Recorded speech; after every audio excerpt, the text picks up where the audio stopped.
Ya, oke, baik. Kita akan menjawab Ustadz Insan Mokoginta dengan salah satu video yang diupload di YouTube.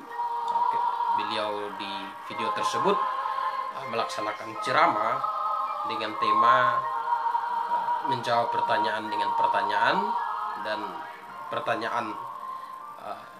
menjawab pertanyaan itu ditujukan kepada orang Kristen, dan beliau mengutip ayat-ayat Alkitab bagaimana harus menjawab orang Kristen. Nah, yang pertama, pertanyaan kepada orang Kristen, kenapa orang Kristen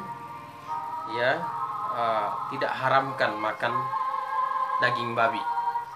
Ya, bukan babi. Kenapa orang Kristen tidak haramkan makan daging babi? Nah, menurut Ustadz Insan Mokoginta, orang Kristen hari ini makan daging babi, makan makanan yang haram, karena orang Kristen mengikuti ajaran Paulus, bukan ajaran Yesus Kristus. Ya, itu menurut dia, ya, karena dia baca di dalam Alkitab, dalam Imamat pasal 11. Coba penginjil Bowie boleh baca ya. Imamat pasal 11 ayat 7 sampai ayat 9 ya. Imamat pasal 11 ayat 7 sampai 9 ya. Demikian juga babi hutan, karena memang berkuku belah, yaitu kukunya bersela panjang, tetapi tidak memamah biak, haram itu bagimu. Daging binatang-binatang itu janganlah kamu makan, dan bangkainya janganlah kamu sentuh, haram semuanya itu bagimu. Ya, jadi di situ ada larangan makan babi. Ya, ada larangan untuk makan babi. Ya, makan daging babi. Ada larangan. Nah, Insan Mokoginta bilang ternyata Alkitab melarang orang Kristen makan daging babi. Ya. Nah, coba perhatikan konteks ayat itu. Itu larangan diberikan kepada orang Kristen atau kepada orang Yahudi? Ya, pada orang Israel. Coba perhatikan. Nah, ayat itu, larangan itu diberikan bukan untuk orang Kristen, ya, tapi diberikan untuk orang Yahudi. Ya, karena hukum Taurat itu diberikan untuk orang Yahudi. Ya, dalam Mazmur 147 ayat 19 sampai 20. Coba penginjil Bowie baca.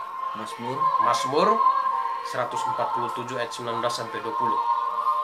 Mazmur 147 ayat 19 sampai 20. Ia memberitakan firman-Nya kepada Yakub, ketetapan-ketetapannya dan hukum-hukumnya kepada Israel. Ya. Ia tidak berbuat demikian kepada segala bangsa, dan hukum-hukumnya tidak mereka kenal. Ya. Haleluya. Jadi hukum itu diberikan hanya kepada Yakub, pada bangsa Israel. Ya. Nama lain dari Yakub itu Israel, kepada Israel, dan tidak diberikan kepada bangsa-bangsa lain. Nah, ini karena Ustadz Insan Mokoginta tidak memahami bahwa dari hukum Taurat diturunkan sampai Yohanes tampil, itu Tuhan pakai bangsa Israel sebagai tiang penopang dan dasar kebenaran. Artinya yang menopang kebenaran di muka bumi ini adalah bangsa Israel. Semua bangsa yang ingin diselamatkan, kiblatnya harus ke Yerusalem, dan menetapkan suku Lewi dari keluarga Harun sebagai imam. Ya, dan Tuhan tetapkan kepada bangsa Israel satu ketetapannya itu mengenai makanan yang haram. Makanan yang haram dan halal. Ya. Jadi makanan di situ itu pada masa itu adalah masa ibadah simbolik, di mana juru selamat pada waktu itu disimbolkan dengan domba korban. Jadi sebelum Yesus disalibkan di atas kayu salib, dia digambarkan di Perjanjian Lama dengan domba korban. Jadi manusia yang berbuat dosa, dia wajib datang kepada imam, bawa seekor domba, imam mengorbankan domba untuk dia, kemudian korbankan domba itu untuk orang yang datang untuk menyucikan dosa. Nah, korban sembelihan, korban bakaran itu adalah simbol dari pengorbanan juru selamat yang akan datang. Nah, dengan cara itulah Tuhan memberikan pengampunan dosa kepada umat.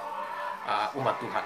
Dan semua bangsa yang percaya kepada janji akan juru selamat, mereka harus mengikuti hukum yang sudah ditetapkan Tuhan, yang Tuhan berikan kepada umat Israel. Ya, jadi pertama, saya lihat ini Ustadz Ihsan Mokoginta tidak paham akan poin ini. Ya, konteks ayat itu berbicara hanya untuk orang Yahudi. Ya, hanya untuk orang Yahudi, dan hukum itu diberikan untuk orang Yahudi. Ya, itu pada masa Israel sebagai penopang kebenaran. Apakah bangsa-bangsa lain yang kiblatnya ke Yerusalem harus mematuhi hukum itu? Ya, harus. Ya, harus. Yang kiblatnya ke Yerusalem itu pada masa ibadah simbolik, di mana segala sesuatu masih terikat oleh simbol. Jadi Tuhan pilih hari Sabat menyimbolkan hari Tuhan. Tuhan memisahkan makanan haram dan halal menyimbolkan dosa dan kebenaran. Itu simbol, ibadah simbol. Ya, rumah Tuhan disimbolkan dengan bait Allah. Ya, itu ibadah simbolik. Nah, kemudian dia katakan bahwa orang Kristen hari ini boleh makan babi itu karena mengikuti ajaran Paulus, bukan ajaran Yesus Kristus. Nah, coba kita lihat apakah benar yang dikatakan oleh Ustadz Ihsan Mokoginta. Ya, coba kita lihat dalam Markus pasal 7. Markus pasal 7. Markus pasal 7 ayat 19. Ayat 19, firman Tuhan katakan, karena bukan masuk ke dalam hati tetapi ke dalam perutnya, lalu dibuang di jamban. Dengan demikian ia menyatakan semua makanan halal. Ya, jadi yang katakan ini siapa? Tuhan Yesus. Tuhan Yesus katakan semua makanan halal. Nah, ternyata bukan Paulus, bukan ajaran Paulus. Tapi ketika Tuhan Yesus hidup di dunia, Tuhan Yesus hidup, ya, Tuhan Yesus adalah hakikat dari domba korban yang ada di Perjanjian Lama. Nah, makanya ibadah simbolik itu diakhiri pada waktu Yohanes tampil. Dalam Yohanes 1 ayat yang ke-29, pada waktu Yesus datang kepada Yohanes untuk dibaptis, Yohanes menunjuk kepada Tuhan Yesus dan berkata, lihatlah anak domba Allah yang menghapus dosa dunia. Artinya ibadah simbolik diakhiri, dan Tuhan Yesus mempertegas mengenai peralihan sistem ibadah dalam Yohanes 4 ayat 23, ketika Tuhan Yesus berkata kepada perempuan Samaria, saatnya akan tiba dan sudah tiba, penyembah-penyembah yang benar akan menyembah Bapa dalam roh dan kebenaran. Nah, ya, jadi bukan Paulus, ya, Tuhan Yesus sendiri menghalalkan semua makanan pada masa ibadah dalam roh dan kebenaran. Ya, dalam Markus pasal 7 ayat 19 tadi. Nah, coba penginjil Bowie baca yang keras supaya Ustadz Ihsan Mokoginta bisa dengarin. Karena bukan masuk ke dalam hati tetapi ke dalam perutnya, lalu dibuang di jamban. Dengan demikian ia menyatakan semua makanan halal. Semua makanan halal. Garis bawah itu perkataan itu, ya, Pak Ustadz. Nah, ini saya katakan bahwa dia tidak mengerti. Dia kutip Alkitab sembarangan hanya untuk kepentingan sesuatu yang menguntungkan diri. Kemudian bukan hanya Tuhan Yesus, ya, Petrus yang bersikap begitu menutup diri terhadap bangsa-bangsa lain, ya, Tuhan singkapkan bahwa masa itu tidak ada yang haram lagi kepada Petrus. Nah, di dalam Kisah Para Rasul 11, coba penginjil Bowie baca untuk kita Kisah Para Rasul 11, ya, ayat 8 dan 9. Kisah 11 ayat 8-9. Tetapi aku berkata, tidak, Tuhan, tidak, sebab belum pernah bersesuatu yang haram dan yang tidak tahir masuk ke dalam mulutku. Akan tetapi untuk kedua kalinya suara dari surga berkata kepadaku, apa yang dinyatakan halal oleh Allah tidak boleh engkau nyatakan haram. Apa yang dinyatakan halal oleh Allah? Kapan Allah nyatakan itu? Ya, pada waktu Tuhan Yesus dia sudah nyatakan. Nah, jadi tidak boleh. Ya, tidak boleh. Jadi kenapa? Apakah Tuhan Yesus melawan hukum Taurat? Melawan Imamat 11 ayat 1 sampai 47? Tidak. Karena Tuhan Yesus hadir, ibadah simbolik diakhiri dan masuk ke dalam ibadah dalam roh dan kebenaran atau ibadah hakikat. Nah, jadi tidak lagi manusia itu mendapatkan keselamatan dengan ritual-ritual dan tata cara, tetapi hanya cukup dengan beriman kepada Yesus sebagai Tuhan dan Juru Selamat. Ya, di masa perjanjian lama mereka harus mengikuti ritual-ritual, ya, liturgi. Nah, ya, pelayanan harus mengikuti. Kalau mau selamat, bawa domba kepada imam, kemudian imam harus tahirkan diri, imam harus korbankan domba untuk dirinya, kemudian baru imam ya mengorbankan domba untuk orang tersebut. Nah, ya itu liturgi, ministry, mengikuti pelayanan. Nah, pada masa ibadah dalam roh dan kebenaran tidak dibutuhkan hal-hal itu. Tidak dibutuhkan sesuatu yang berhubungan dengan liturgi lagi. Ministry yang bisa mendatangkan keselamatan, hanya dibutuhkan hati yang percaya kepada Yesus sebagai Tuhan dan Juru Selamat. Dan pada masa itu Tuhan Yesus sudah mempertegas, ya, pada waktu dia hadir, segala ibadah simbolik sudah diakhiri. Ya, ibadah simbolik sudah diakhiri, termasuk simbol mengenai makanan haram dan halal. Tuhan Yesus tegaskan, dia nyatakan bahwa tidak ada makanan yang haram lagi. Dia nyatakan bahwa makanan halal di dalam Markus pasal 7 ayat 19. Ya, dan juga Tuhan Petrus yang begitu menutup diri, Tuhan nyatakan, ya kalau Allah sudah nyatakan tidak ada yang haram lagi, kenapa kamu mau mengharamkan? Ya, tidak boleh, kamu ikut perintah Allah.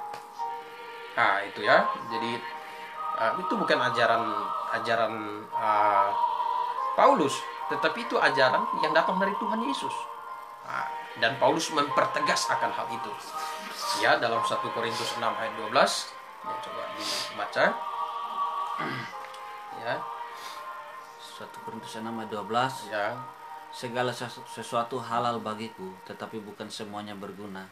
Segala sesuatu halal bagiku, tetapi aku tidak membiarkan diriku diperhamba oleh suatu apapun. Segala sesuatu halal bagiku, kata Paulus. Nah, Ustadz Insan Mokoginta mengutip dari 1 Korintus 10 ayat 25 sampai 27. Coba penginjil Bobby baca. 25 sampai 27. Ya.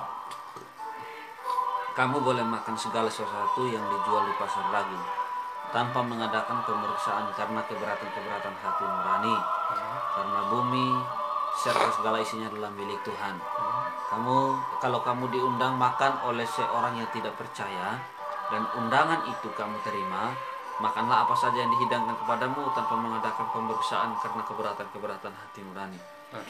Jadi dia bilang itu Paulus yang anjurkan untuk makan apa saja dari ayat itu. Padahal tidak. Dia keliru, dia tafsir salah Alkitab. Ya, dia tafsir salah konteks ayat itu. Ya, Rasul Paulus ingin menyatakan kepada orang percaya jangan sampai karena makanan orang tersandung. Ya, jangan sampai karena makanan orang tersandung. Ya, jadi kita perhatikan bahwa Rasul Paulus mempertegas apa yang sudah diajarkan oleh Tuhan Yesus. Ya, bahkan pada masa Yohanes tampil sampai hari pengangkatan, kalau ada orang yang mengajarkan ada makanan yang haram, itu dipertegas itu bukan ajaran dari Tuhan. Dalam 1 Timotius ya pasal yang keempat, 1 Timotius pasal 4 ya ayat 1 sampai ayat yang ke 5. Tetapi Roh dengan tegas mengatakan bahwa di waktu-waktu kemudian ada orang yang akan murtad lalu mengikuti roh-roh penyesat dan ajaran setan-setan, oleh tipu daya pendusta-pendusta yang hati nuraninya memakai cap mereka. Mereka itu melarang orang kawin, melarang orang makan makanan yang dikatakan Allah, supaya dengan pengucapan syukur dimakan oleh orang yang percaya dan yang telah mengenal kebenaran. Iya, jadi orang itu melarang makanan, memakai cap mereka, cap manusia, ajaran manusia. Jadi saat ini Tuhan tidak pernah ajarkan ada makanan yang haram. Kalau toh itu ada, itu ajaran manusia. Itu bukan ajaran Tuhan. Karena segala sesuatu ya bila diterima dengan ucapan syukur dan doa, itu tidak ada satupun yang haram. Ya, ada orang Kristen yang juga tidak paham di konteks konsep mengenai perkembangan pewahyuan yang berhubungan dengan tata ibadah dari kejadian sampai wahyu. Ya, dari penciptaan sampai akhir dunia. Mereka juga hari ini masih ada orang Kristen yang mengharamkan makan daging babi. Ya, kata tidak mengerti. Kami yang mengerti, makanan hari ini tidak menyimbolkan apapun. Makan saja kalau itu berguna. Ya, kalau makan batu ya jelas tidak berguna. Itu apa dimakan, betul lah. Ya, nah ya, makanya dipertegas Rasul Paulus dalam 1 Korintus 6 ayat 12, bahwa yang berguna yang dimakan. Nah itu ya, jadi Ustadz Insan Moko Ginta, ya, saya menjawab Anda. Saya harap Anda bisa lebih baik lagi di dalam memahami Alkitab. Ya, kalau Anda katakan Anda dapat hidayah dari membaca Alkitab, saya katakan bukan hidayah, tapi Anda gagal paham dalam membaca Alkitab. Ya. Kemudian yang kedua, dia katakan kenapa sih wanita Kristen tidak berjilbab? Padahal Alkitab mengajarkan harus berjilbab. Nah, coba di dalam 1 Korintus 11 dia kutip ayat itu. 1 Korintus 11 ayat 5 dan 6. Ya, penginjil Bobby boleh baca untuk kita. 1 Korintus 11 ayat 5 dan 6. Tetapi tiap-tiap perempuan yang berdoa atau bernubuat dengan kepala yang tidak bertudung menghina kepalanya, sebab ia sama dengan perempuan yang dicukur rambutnya. Sebab jika perempuan tidak mau melindungi kepalanya, maka haruslah ia juga menggunting rambutnya. Tetapi jika bagi perempuan adalah penghinaan bahwa rambutnya digunting atau dicukur, maka haruslah ia menudungi kepalanya. Ya, jadi dia bilang justru Alkitab menganjurkan untuk menudungi kepala. Lihat ini, lihat salah satu bukti bahwa dia kutip untuk kepentingan, untuk keuntungan. Dia tidak jujur. Ya, dia menentang ajaran Paulus. Tetapi dalam poin ini dia memakai tulisan yang ditulis oleh Rasul Paulus untuk membenarkan posisinya. Ya, jadi dia tidak jujur sebenarnya.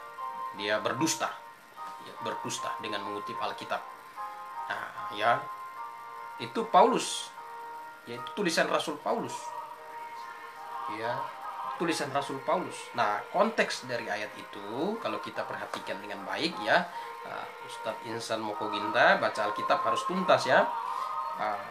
1 Korintus 11 coba. Tadi dia kutip ayat yang ke 5 dan 6. Nah, coba sekarang kita lihat ayat yang ke-4 dan 5. Ayat 4 dan 5. Ya. Tiap-tiap laki-laki yang berdoa atau bernubuat dengan kepala yang bertudung menghina kepalanya. Ya. Tapi tiap-tiap perempuan yang berdoa atau bernubuat dengan kepala yang tidak bertudung menghina kepalanya, sebab ia sama dengan perempuan yang dicukur rambutnya. Nah, jadi konteks ayat itu mengenai rambut. Ya. Nah, nanti bisa baca keseluruhan konteks itu. Jadi penekanan ayat itu bahwa ada perbedaan antara pria dan wanita. Nah, wanita tudungnya itu adalah rambut.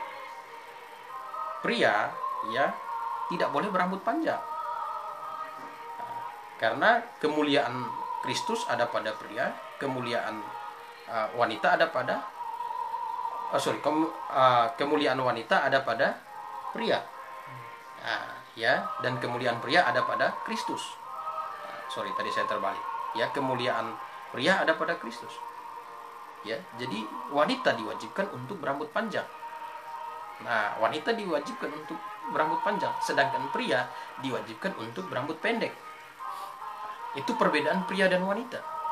Nah, kalau ada wanita yang mencukur rambutnya, maka wajib bagi dia pada waktu dia menghadap Tuhan, berdoa kepada Tuhan, dia harus pakai tudung di kepalanya untuk membedakan wanita tersebut dari pria. Nah, ya, jadi itu konteks ayatnya begitu. Nah, kalau kita lihat konteks dekatnya, ya, ayat itu merujuk pada waktu itu di kalangan orang-orang Korintus ada wanita-wanita dari kelompok pelacur bakti, ya, dari kuil-kuil Artemis yang menjadi Kristen. Nah, ya, mereka pelacur bakti, dibotakin kepalanya, sehingga pada waktu mereka mau jadi orang Kristen, mereka berkepala botak, wajib bagi mereka untuk menggunakan tudung. Jadi tudung yang dipakai di situ untuk menutupi kebotakannya. Nah, dan tudung itu, ya, sebenarnya tudung itu sebagai pengganti dari rambutnya. Sedangkan wanita yang berambut panjang tidak perlu gunakan tudung. Nah, itu. Jadi baca baik-baik konteks ayat itu, ya, tudung di situ mengenai rambut. Ya, jadi wanita yang berambut pendek wajib pakai tudung, sedangkan yang punya rambut tidak perlu lagi pakai tudung. Nah, ya, coba di ayat yang ke-7 dan 8. Sebab laki-laki tidak perlu menudungi kepalanya. Ia menyinarkan gambaran dan kemuliaan Allah, tetapi perempuan menyinarkan kemuliaan laki-laki. Sebab laki-laki tidak berasal dari perempuan, tapi perempuan berasal dari laki-laki. Ya, jadi ya bisa baca terus-terusnya itu mengenai konteks di situ mengenai rambut. Ya, jadi di sini saya lihat Ustadz Insan Mokoginta tidak konsisten, ya, dan berdusta. Ya, di satu sisi dia sangat menentang apa yang ditulis oleh Paulus, tetapi di sisi ini dia menggunakan tulisan Paulus untuk membenarkan posisi imannya, dan ternyata dia gunakan juga salah tafsir. Ya, salah tafsir. Dia tidak paham konteks dekat dari ayat itu, dia tidak paham keseluruhan narasi dari ayat yang dia kutip. Ya, keseluruhan narasi dari ayat yang dikutip itu berhubungan dengan, kalau kita lihat di ayat 1 Korintus 11 ayat 3 itu berhubungan dengan hierarki kehidupan antara pria dan wanita. Kepala dari tiap laki-laki adalah Kristus, kepala dari tiap perempuan adalah laki-laki. Jadi laki-laki menggambarkan kemuliaan Kristus, perempuan menggambarkan kemuliaan laki-laki. Ya, jadi wanita wajib berambut panjang, laki-laki wajib berambut pendek. Nah, ya, jadi orang Kristen Alkitabiah pasti laki-lakinya berambut pendek. Kalau dia rambut gondrong itu berarti Kristennya bukan Alkitabiah. Itu pertama. Yang kedua, wanita Kristen Alkitabiah pasti dia berambut panjang. Ya, nah, rambut panjang, ukuran panjangnya ini ya intinya sudah bisa membedakan antara laki-laki dan perempuan. Ya, jadi panjangnya mau segimana? Ya bisa dibedakan, itu sudah. Lihat dari belakang, oh itu wanita, oh itu laki-laki. Nah itu, ya. Jadi mengenai tudung ini Ustadz Insan Mokoginta dia sendiri mencela argumennya yang sebelumnya. Jadi dia mencela argumen sebelumnya. Argumennya ialah ajaran Kristen datang dari Paulus, tapi dia mencela dengan cara mengutip pernyataan Paulus untuk membenarkan posisi imannya. Nah yang ketiga, ya, kenapa sih orang Kristen tidak bersunat? Nah, padahal di dalam Alkitab dituliskan bahwa ada sunat. Nah, ya, dia kutip di dalam Kejadian 17, ya, Kejadian 17 ayat 9 sampai 16 itu kisah tentang Abraham disunat, ya, dan Lukas 2 ayat 21 di situ dia kutip tentang kisah Yesus disunat. Nah, lalu dia bilang sunat itu adalah ajaran Paulus. Jadi orang Kristen itu ikut Paulus, bukan ikut Yesus. Nah, ini lihat ya, perhatikan. Sekarang dia mulai pakai argumen yang menyerang Rasul Paulus. Nah, kita lihat dulu, sunat itu ada sejak kapan? Sunat itu ada sejak Abraham. Artinya sebelum Abraham tidak ada hukum sunat. Ya, Nuh dikatakan orang benar, hidup tidak bercelah tanpa ada sunat. Baca Alkitab yang baik. Ya, demikian juga Adam, Habel, ya, orang-orang yang hidup sebelum Abraham. Nah, perjanjian sunat itu perjanjian yang Allah berikan untuk keturunan Abraham secara lahiriah. Ya, dalam Kejadian, coba Bobby baca untuk kita. Kejadian 17 ayat 10. Kejadian 17 ayat 10. Ya. Inilah perjanjianku yang harus kamu pegang, perjanjian antara aku dan kamu serta keturunanmu. Itu setiap laki-laki di antara kamu harus disunat. Ya, setiap laki-laki di antara kamu harus disunat dari antara keturunan Abraham. Nah, ya, dari antara keturunan Abraham. Jadi perjanjian sunat adalah perjanjian secara lahiriah yang Tuhan ikat untuk keturunan Abraham. Nah, itu sunat lahiriah. Ya. Nah, karena Allah menjanjikan bahwa dari keturunan Abraham akan dibentuk satu bangsa yang dipakai Tuhan secara khusus untuk menopang kebenarannya di muka bumi. Nah, jadi sunat diberikan terlebih dahulu sebelum ada hukum Taurat. Nah, tapi sunat itu adalah perjanjian untuk keturunan Abraham. Siapakah keturunan Abraham? Ya, orang-orang Israel. Ya, termasuk juga di dalamnya ada Ismail dan anak-anaknya, ya, Ishak. Nah, itu keturunan. Dan orang-orang luar yang masuk ke dalam tengah-tengah kumpulan orang Yahudi, ya, diwajibkan untuk disunat. Nah, itu hukum sunat. Nah, kenapa orang Kristen hari ini tidak disunat? Ya, salah satunya kita tidak terikat secara lahiriah. Ya, kita bukan keturunan Abraham secara lahiriah. Nah, ya, keturunan Abraham secara lahiriah bisa kita tarik garisnya. Ya, Abraham punya 2 anak, ya, yaitu Ishak dan Ismail, dan seterusnya. Nah, itu yang pertama. Nah, lalu sunat. Ya, orang dibenarkan bukan karena sunat sebenarnya. Karena Abraham disebut orang benar sebelum dia bersunat. Begitu. Sebelum dia bersunat, Abraham dikatakan dia sebagai orang benar. Nah, di dalam Roma, ya, Roma pasal 2 ayat 26 dan 27. Roma pasal 2 ayat 26 dan 27. Ayat 26 dan 27.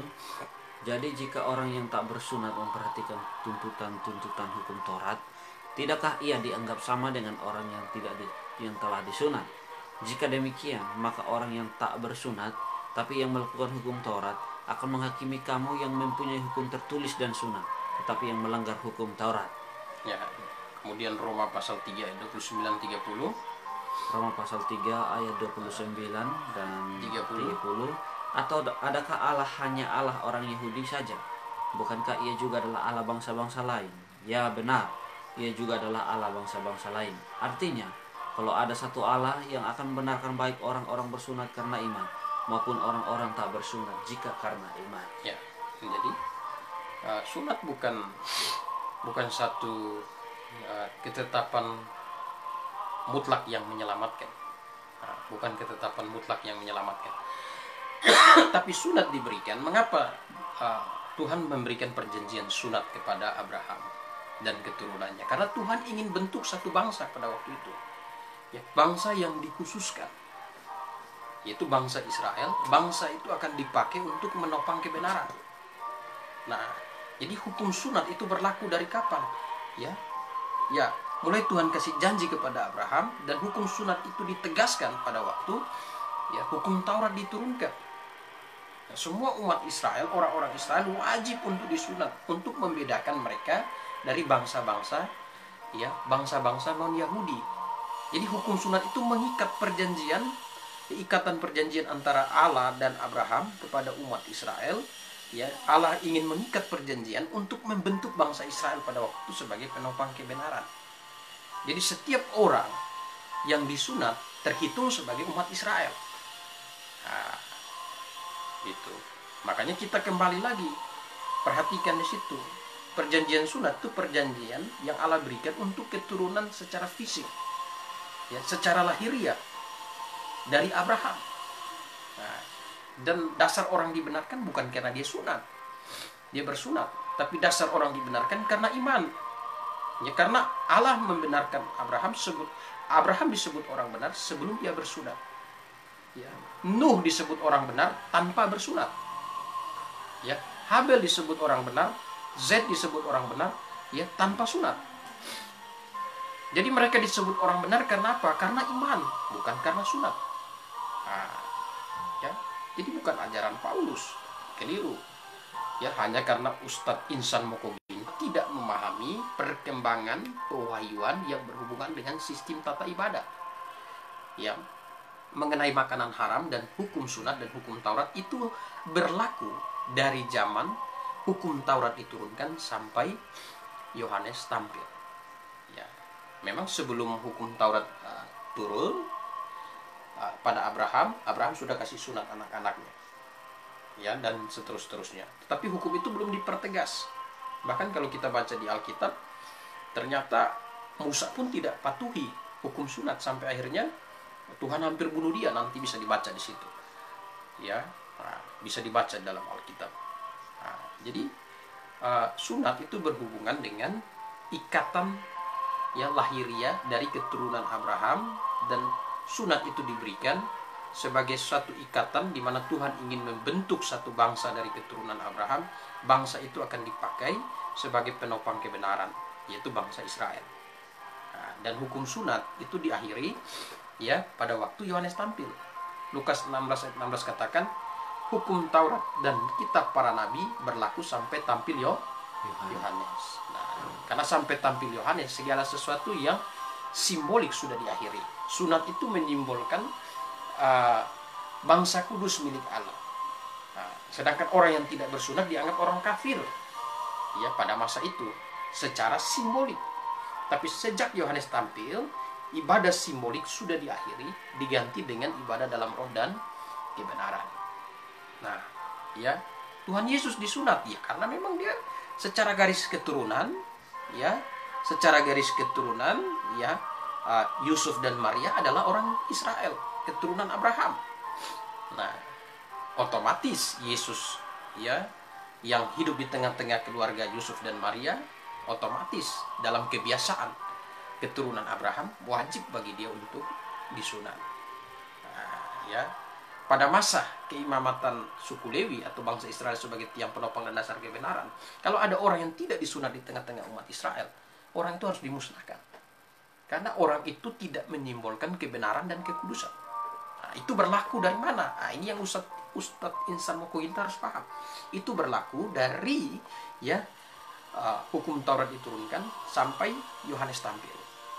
Sesudah Yohanes tampil, kita beribadah dalam roh dan kebenaran. Ya, dalam roh dan kebenaran. Nah, jadi sunat tidak menjadi simbol lagi. Ya, simbol sesuatu yang berhubungan dengan ibadah. Karena sejak Yohanes tampil, kita sudah beribadah dalam roh dan kebenaran. Segala sesuatu yang sifatnya tadinya liturgi, yang bisa mendatangkan keselamatan, ministry yang tata cara yang bisa mendatangkan keselamatan, ya, secara simbolik, ya, liturgi, aturan pelayanan harus ini, baru dapat keselamatan. Nah, seperti di perjanjian lama harus bawa domba, harus kepada suku Lewi, harus dikorbankan di bait Allah, ada tata caranya, cuci tangan segala macam. Nah, baru korban itu bisa diterima oleh Tuhan. Liturgi seperti itu diakhiri pada waktu Tuhan Yesus, pada waktu Yohanes tampil, dan kita sudah beribadah dalam roh dan kebenaran. Jadi segala sesuatu yang bersifat simbolik, ritualistik sudah diakhiri pada waktu Yohanes tampil, karena orang sudah beribadah dalam roh dan kebenaran. Ya, nah, dalam roh dan kebenaran. Nah, itu sebabnya Paulus sendiri tekankan kalau ada orang Kristen yang terkecoh dengan bagian mengenai hukum sunat, ya, ada di Galatia ada orang-orang Kristen yang salah memahami Alkitab, lalu mereka pikir tidak cukup percaya Yesus sebagai Tuhan dan Juru Selamat, kalau mau selamat harus tambah dengan melakukan hukum Taurat dan sunat. Nah, Paulus dalam Galatia 5 ayat 3 dan 4 bilang, siapa yang menyunatkan diri lepas dari Kristus, hidup di luar kasih karunia. Ya, lepas dari Kristus, hidup di luar kasih karunia. Nah, ya, jadi karena sudah ibadah dalam roh dan kebenaran. Nah, jadi sudah ibadah dalam roh dan kebenaran. Jadi Ustadz Insan Mokoginta kelihatannya tidak paham mengenai, bukan kelihatan, memang tidak paham mengenai perkembangan pewahyuan di dalam Alkitab yang berhubungan dengan sistem tata ibadah dari masa ke masa. Ya, jadi apakah sekarang orang Kristen boleh sunat? Boleh aja. Ya, tapi sunat dan tidak sunat itu tidak mempengaruhi iman. Ya, kalau sunat, dia sunat untuk sesuatu yang baik, ya silahkan. Ya, tapi kalau dia tidak mau sunat juga ya tidak ada masalah. Ya, tapi dokter pasti anjurkan ya laki-laki harus sunat, nah, itu secara medis. Ya, tapi tidak berdampak. Ya, itu tidak ada hubungannya dengan iman. Nah, jadi Ustadz Insan Mokoginta ya boleh. Kalau saudara ya, ada yang ingin memediasi saya berdiskusi dengan Ustadz Insan Mokoginta, saya bersedia. Ya, kemudian ya, Yesus mengaku nabi, lalu kenapa orang Kristen angkat dia jadi Tuhan? Ya, itu yang menjadikan Yesus Tuhan itu Paulus, karena Yesus sendiri mengakui Allah itu Esa. Lalu apakah Paulus tidak mengakui Allah itu Esa? Paulus mengakui Allah itu Esa. Ya, di dalam 1 Timotius pasal 1 ayat 17. 1 Timotius pasal 1 ayat 17. 1 Timotius pasal 1 Ayat 17. ayat 17. Di sini dikatakan hormat dan kemuliaan sampai selama-lamanya bagi Raja segala zaman, Allah yang kekal, yang tak nampak, yang Esa. Ya, Amin. Allah yang Esa, yang tak nampak. Itu satu. Yang kedua, dalam 1 Timotius pasal 2 ayat 5 dan 6. Ayat 5 dan 6. Ya. Karena Allah itu Esa dan Esa pula Dia yang menjadi pengantara antara Allah dan manusia, yaitu manusia Kristus Yesus, yang telah menyerahkan dirinya sebagai tebusan bagi semua manusia. Nah, Itu kesaksian pada waktu yang ditentukan. nah, Allah itu Esa, Paulus katakan. Ini dalam satu surat. Pasal 1 dia tulis Allah Esa ayat 17, pasal 2 ayat 5 dia tulis Allah itu Esa. Dan di situ dikatakan ya, yang tak nampak. Ya. Lalu mengapa Yesus ya Paulus sebut Tuhan? Ya, kenapa Paulus sebut Yesus Tuhan? Sebenarnya bukan hanya Paulus yang menyebut diri Yesus itu Tuhan. Yesus sendiri mengakui bahwa Dia adalah Tuhan. Ustadz Insan Moko Ginta mungkin kaget, loh, saya kan sudah baca Alkitab, tidak pernah saya temukan bahwa Yesus pernah mengakui dirinya sebagai Tuhan. Ya, seperti tantangan siapa lagi itu yang terkenal ya, pendebat Islam, Zakir Naik, ya, tantang bahwa coba tunjukkan di mana Yesus pernah berkata Dia adalah Tuhan. Nah, itu coba dilihat di waktu pencobaan, ya, Matius pasal 4. Matius pasal 4. Ya, Matius pasal 4. Ya, coba penginjil Bobi baca ayat 1 sampai 3. Maka Yesus dibawa oleh Roh ke padang gurun untuk dicobai iblis, dan setelah berpuasa 40 hari dan 40 malam, akhirnya laparlah Yesus.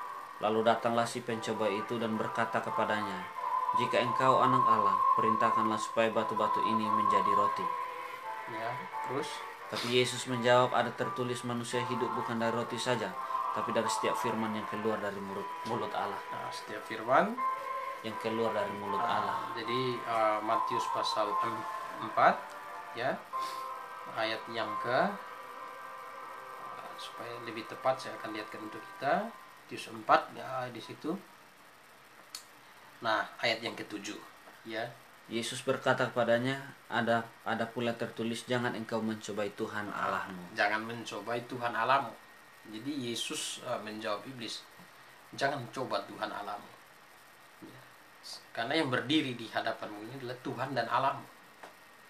Nah, itu jawaban Yesus. Jadi Yesus mengakui bahwa dirinya adalah Tuhan. Ya, dan kita bisa lihat perkataan di Matius 4 ayat 7 itu, ya, jelas-jelas di situ dikatakan bahwa Yesus berkata kepadanya, ada tertulis, jangan engkau mencobai Tuhan Allah. Nah, ya. Kemudian ada bagian lain lagi yang bisa dilihat bahwa di mana Yesus mengaku dirinya sebagai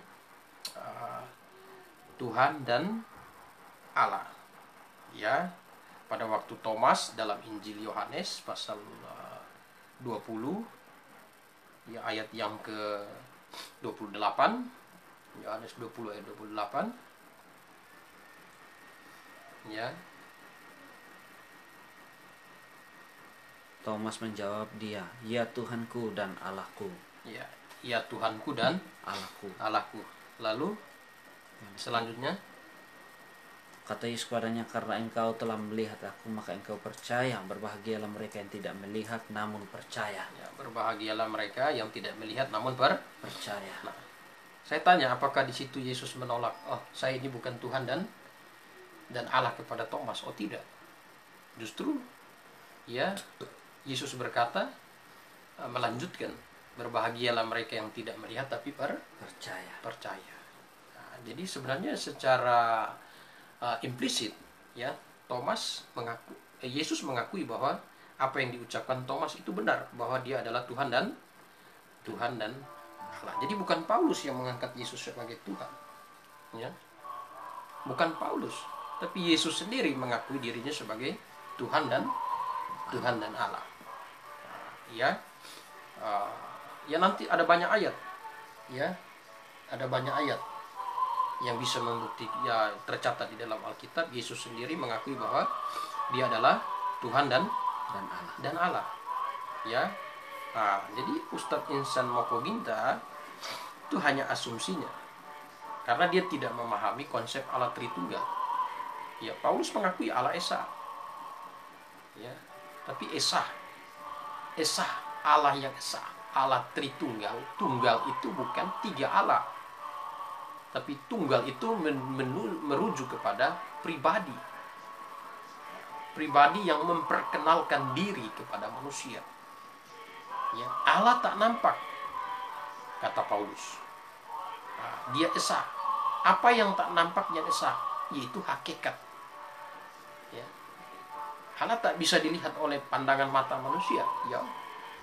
Tetapi dia menyatakan diri dalam mempersonifikasi, menyatakan diri dalam tiga pribadi, yaitu Bapa, Putra, dan Roh Kudus.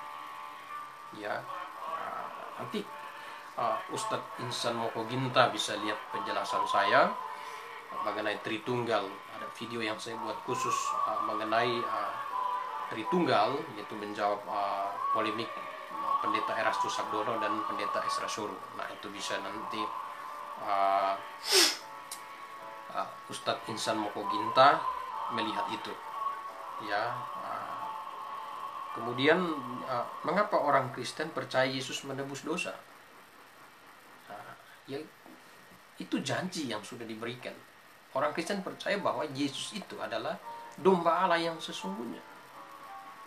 Ya, Yohanes Pembaptis mengakui itu. Yohanes 1 ayat 29, dialah anak domba Allah yang menghapus dosa dunia. Ya. Tuhan Yesus menggenapi. Ya, Tuhan Yesus menyatakan bahwa, ya, segala sesuatu yang tertulis tentang Dia untuk menebus dosa manusia sudah tertulis di dalam Alkitab. Ya, Matius 26 ayat 24. Nah, Ustadz Insan Mokoginta bisa itu. Ya. Nah, kemudian Tuhan Yesus sendiri, ya, diserahkan oleh orang-orang Yahudi karena dianggap menghujat Allah. Mengapa? Karena dia menyatakan kepada dosa orang lumpuh diampuni. Ya, karena tindakan memberikan pengampunan adalah tindakan. Itu tindakan yang hanya boleh dilakukan oleh Allah. Nah, ya, ini juga menjawab secara implisit bahwa Yesus itu secara implisit sudah menyatakan dirinya sebagai Allah. Ya, di dalam Markus, coba kita lihat Alkitab kita. Markus pasal yang ke Markus pasal 3. Ya. Markus pasal 2. Ayat 5 sampai ayat yang ke 7.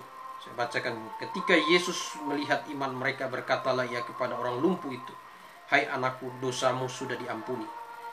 Tetapi di situ ada juga duduk beberapa ahli Taurat. Mereka berpikir dalam hati, mengapa orang ini berkata begitu? Ia menghujat Allah. Siapa yang dapat mengampuni dosa selain daripada Allah sendiri? Ya, jadi orang Yahudi tahu bahwa yang dapat mengampuni dosa hanya Allah, tapi Yesus melakukan itu. Sebenarnya Yesus sudah menyatakan diri kepada orang-orang Yahudi, dia adalah Allah. Nah, dengan dalil itulah orang-orang Yahudi ahli Taurat menyerahkan Yesus untuk disalibkan. Nah, ya, jadi disalibkan. Tapi rencana mengenai penyaliban Yesus sudah ditulis di dalam Alkitab, sudah dinubuatkan dalam kitab Perjanjian Lama. Ya, gitu. Ya, bukan orang Kristen yang percaya, tidak. Orang-orang Yahudi di Perjanjian Lama, Abraham, Ishak, Yakub, ya, dan seterusnya yang beriman, mereka menantikan akan kedatangan juru selamat itu. Bagaimana caranya juru selamat itu menyelamatkan manusia? Ya, seperti simbol dari domba korban, menyerahkan dirinya, disembelih, korban sembelihan untuk menghapus dosa dunia. Dan Yesus, ya, mati di atas kayu salib, tersalib, mencurahkan darahnya untuk menebus dosa manusia. Ya, menebus dosa manusia. Nah, Yesus yang tersalib dibunuh dalam keadaan manusia, dibangkitkan dalam keadaan roh. Pribadi Yesus, nanti bisa lihat di video-video yang saya buat mengenai Yesus Kristologi. Ya, Yesus adalah Tuhan. Ya, Yesus adalah Allah dan manusia.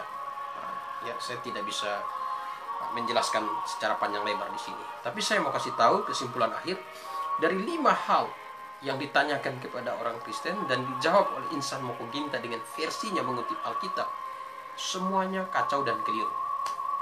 Ya, kacau dan keliru, dan tidak paham perkembangan pewahyuan di dalam Alkitab, salah menafsir Alkitab, tidak paham konteksnya, baik itu konteks dekat, konteks jauh dari ayat-ayat yang dikutip. Ya, jadi saya membuka diri. Kalau Ustadz Insan Moko Ginta tidak puas, boleh kita berdiskusi. Ya, via Zoom saya siap. Ya, kita satu topik, kita diskusikan topik itu. Ya, karena kenapa saya perlu menjawab Ustadz Insan Moko Ginta? Karena dia sebagai seorang Muslim, harusnya dia pakarnya di kitabnya, dia Quran. Tapi dia pakar untuk mengacau balaukan isi Alkitab. Nah, ya, seolah-olah dia lebih tahu isi Alkitab daripada orang-orang yang telah dipimpin Tuhan untuk diberikan penerangan untuk memahami Alkitab. Nah, itu. Jadi saya katakan bahwa apa yang dikutip Ustadz Insan Moko Ginta dari Alkitab, yaitu keliru. Dan pernyataan bahwa dia dapat hidayah dari Alkitab itu salah. Sebenarnya dia gagal paham isi Alkitab. Ya, saya Gembala dan Siswat. Ya, salam sejahtera untuk kita semua. Mari kita tutup dalam doa. Kami bersyukur Tuhan, biarlah dari waktu ke waktu kami terus dipimpin, kami terus ditolong, diterangi hati untuk memahami kebenaran-Mu, sehingga kehidupan iman kami terus bertumbuh dan keyakinan kami kepada Engkau sebagai Tuhan dan Juru Selamat dalam hidup kami semakin kokoh dari waktu ke waktu. Iman kami terus meningkat dan sungguh kami bisa dipakai sebagai alat untuk menerangi kehidupan di dunia, menyampaikan berita keselamatan sehingga banyak orang diselamatkan, dibebaskan dari hukuman dari api neraka.